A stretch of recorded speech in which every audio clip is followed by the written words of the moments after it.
nila magbukas. Si Madam, sinutusan ako magugas sa bahay. Hindi maabot ang hus. Kasi sa makala ko dyan. Hindi rin ako nagwalis. Pero yung tatay, sabi mo sa tao, pinamumunahan para sa dito. May sword dyan, bakit hindi nga pag-reading seat? Pagod na nga ako sa loob ng bahay.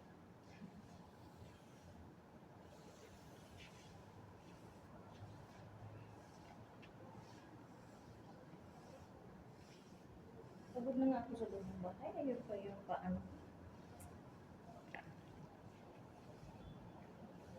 Hindi ko minsan sa ito, walang sinabi sa akin minsan eh. Wow! Sana all!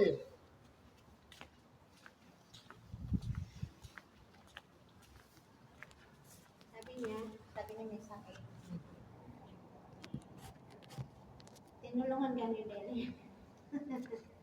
Magwalis. Sabi ko, bakit magwalis pa doon? Sabi niya, oo daw kasi darating bukas si Mama Nidi. Si Ama ay yung ano? Tapos, paano kanina yung alikabok dito? Bukasan sana. Tapos ayaw ni tayo ilit.